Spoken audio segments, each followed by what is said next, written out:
Welcome back, everyone. Happy New Year. If you're watching this video, you made it to 2021. Congratulations, you survived 2020. This is going to be my video all about The Mandalorian and Luke Skywalker meeting Ahsoka Tano. If you're new to the channel, be sure to subscribe to get all the episodes. I will be doing videos for all the Mandalorian and spin-off series and the other Star Wars series that they've announced all year long. We have 3 new Star Wars series that are dropping episodes this year, so there's going to be way more stuff going on.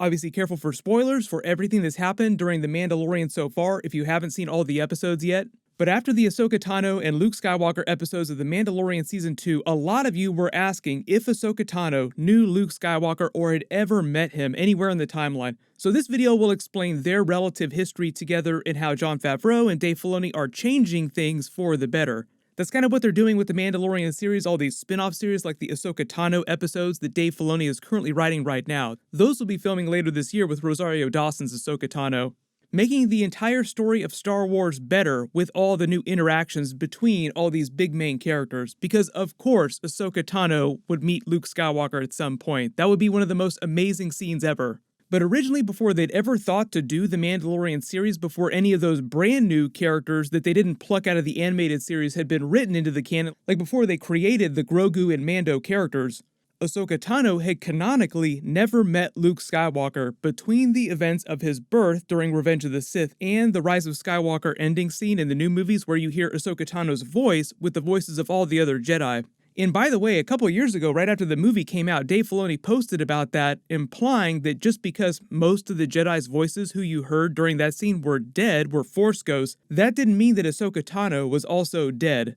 There were a lot of things about that movie that didn't make sense, so just forget about all that stuff. Not really important. It's just that she's still alive 30 plus years into the future during that era. It's just that she's in her late 60s and 70s when that's happening. Right now, during the events of The Mandalorian, Rosario Dawson's version of Ahsoka Tano is in her early to mid-40s, which is still pretty young. Rosario Dawson just hasn't aged that much in the last 20 years, which is why this version of Ahsoka still seems relatively young.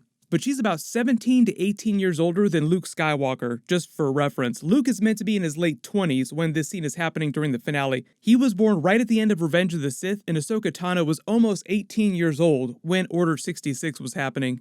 The main reason before the Mandalorian series why Ahsoka had not met Luke, though, is that after Revenge of the Sith and Order 66, she went into hiding, like Obi-Wan and Yoda told all remaining Jedi that could hear their signal, please do not contact anyone, go to ground, hide.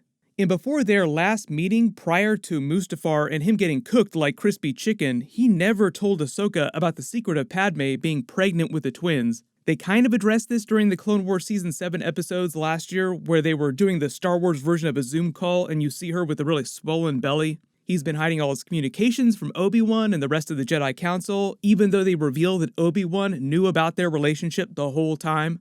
So Anakin never had the chance to tell Ahsoka that there was even a possibility that he might have children someday. So after she went into hiding for several years after Order 66, she wouldn't have had a reason to seek out Luke or Leia. And Obi-Wan, to his credit, never subsequently contacted her to tell her about it because he didn't know where she was so good at hiding in the Outer Rim, and he didn't know whether or not she was still alive even. He also probably didn't want to chance the secret getting back to Darth Vader and Emperor Palpatine. So while Luke is busy growing up on Tatooine, bullseyeing womp rats with his T-16, Ahsoka is running from the Empire and Darth Vader's Inquisitors in the Outer Rim territories. Eventually, Bail Organa learns that Ahsoka is still alive in the very earliest days of the rebellion, way before the events of Star Wars Rebels, and he recruits her to their cause, and she just takes the secret identity Fulcrum. She helps the rebels out, but staying mostly in the distant parts of the Outer Rim territories, and she's nowhere near Tatooine. So Obi-Wan, at this point, still doesn't know about her still being alive, and she still doesn't know that Anakin's children exist. Then the events of Star Wars Rebels happen, she has her big reunion fight with Darth Vader, and even though everybody's getting crazy Force visions, Darth Vader has Sith Force visions of her and she has Force visions of him, neither of them learned about the secret of his children still being alive, even though he got Force visions of Luke Skywalker as an adult before he knew that Luke existed, so he didn't know that he was looking at his son when he was getting these Force visions. Ezra Bridger uses the Star Wars equivalent of time travel to pluck Ahsoka out of the timeline from the Sith Temple. That's right, time travel exists canonically in the Star Wars universe using the world between worlds. It's like a nexus in the Force that exists out of normal space-time, and you have all these portals that will take you to different parts of the timeline. Ahsoka goes on Jedi walkabout in the Outer Rim during the events of the original trilogy of movies, so there's a lot of this untold story during that period of her life. They'll probably fill in some of those blanks during the Ahsoka Tano Mandalorian spin-off series in those episodes. And during that period, she's so off the radar and out of communication with everyone that she doesn't learn about the rebels blowing up the first Death Star and the second Death Star till well after they happen. Like, oh, by the way, the Emperor is dead. Oh, that's awesome. And because there's this big time jump between those events and her showing up in the Mandalorian series that Dave Filoni has not filled in yet, canonically, it has not been proven that she learned Luke Skywalker's identity and did the mental calculus just connecting him to Anakin Skywalker through their last names. Like maybe this Luke person is related to Anakin. Dave Filoni already confirmed that this scene of Ahsoka picking up Sabine Wren to go find Ezra Bridger happens after The Mandalorian Season 2 Episode 5. So given what Dave Filoni has said about the news story that he's writing for Ahsoka Tano in live action through The Mandalorian and the big Luke Skywalker reveal during the finale episode and what they're doing with that character this part of the timeline, of course Ahsoka Tano and Luke Skywalker would eventually meet through Grogu in this larger Grand Admiral Thrawn storyline.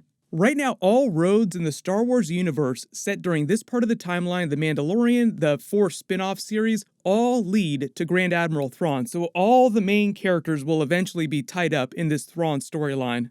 It's just that the reason that Ahsoka Tano didn't say Luke's name when she was telling Mando about taking Grogu to the Jedi Temple at Tython is because at that point, she probably didn't know who Luke was or just was too preoccupied with finding Grand Admiral Thrawn to take the time to investigate any claims about a person who reportedly blew up the Death Star and helped kill the Emperor. Like there's a person running around the galaxy using Anakin's last name. Who is this person? Maybe I should investigate. It's one of those questions like, why does Mando not know anything about the Jedi? Why does he seem so oblivious to what's going on with them? You have to imagine that a lot of news gets distorted and the facts change a little by the time that they hear about this stuff in the Outer Rim territories. But the whole key to Ahsoka and Luke Skywalker meeting is Grogu, because now he's the common thing linking them. Ahsoka didn't tell Grogu about being Anakin Skywalker's Padawan when they spoke to each other. Grogu only knows that she used to be a Jedi Padawan like him during Order 66. She also spent time at the Jedi Temple on Coruscant. But when Luke Skywalker starts training Grogu, especially through The Mandalorian Season 3 and speaking to him about his past, reading his memories, helping him unlock his lost memories, he'd eventually learn who Ahsoka Tano is, not that she's his father's former Padawan, but that she's just another former Jedi out there who's very important, someone that Luke Skywalker, who's trying to rebuild the Jedi Order, would want to meet. He's trying to find every last Jedi and Force-sensitive person that he could potentially train as a Jedi out there. Then once Grogu and Ahsoka eventually rejoin Mando during this larger Grand Admiral Thrawn fight that they're building up to, Ahsoka would learn about the training that Grogu had been receiving from Luke Skywalker. Then knowing that there's another Jedi out there going by the name Skywalker would make her curious enough to investigate. And Luke Skywalker will also probably come back for more of the Thrawn storyline in the future for very important stuff. Not planning on a ton of deep fake Luke running around, but then that's the jumping off point for them to actually meet in person. And then after they deal with the Thrawn plot, either in some books or some future story, then she starts helping him jumpstart his Jedi Academy and reboot the Jedi Order with Grogu, so to speak. You have to imagine a version of this scene where he was talking to Leia in Return of the Jedi when he told her about the truth that they were brother and sister, and he asked her about their mother, Padme. Tell me about our mother. When he finally speaks to Ahsoka, he can say, tell me about my father. Because aside from R2-D2, Ahsoka Tano is one of the only other people who's alive who would be forthcoming enough to tell him about the life of Anakin Skywalker. For those asking about R2-D2, there's a lot of questions about this during the Mandalorian finale video that I did. So George Lucas actually revealed that canonically, R2-D2 never had his memory wiped. If you only saw the movies, you probably wouldn't know that because they end with that scene saying, please wipe these droids' memories. But for many, many years, George Lucas has maintained that R2 never actually had his memory wiped. There's always been a bit of a running joke in the fandom that R2 is the biggest asshole droid in the Star Wars universe because he's withholding all this information because he remembers everything that happened during the prequels. But everyone, let me know in the comments, when do you think that Luke and Ahsoka will finally wind up actually meeting during this part of the timeline? And for those of you asking, yes, I do hope that they wind up including Force Ghost Anakin Skywalker Hayden Christensen scenes with live-action Ahsoka during that series when they do the spin-off. Reportedly, some of the Hayden Christensen stuff that he's filming is going to be for flashback Anakin and Darth Vader during the Obi-Wan series. And if he's doing that, then it's just as easy to do Force Ghost Anakin during the Ahsoka series in present day. There'll be a bunch more Star Wars stuff happening really soon, so leave all your video requests in the comments. All the Marvel Wandavision episodes are going to start in the next 10 days. I'll be doing weekly episode videos for that. While you wait for everything, everyone click here for my full Mandalorian Season 3 video, and click here for that Obi-Wan Kenobi series trailer. Thank you so much for watching, everyone stay safe, and Happy New Year!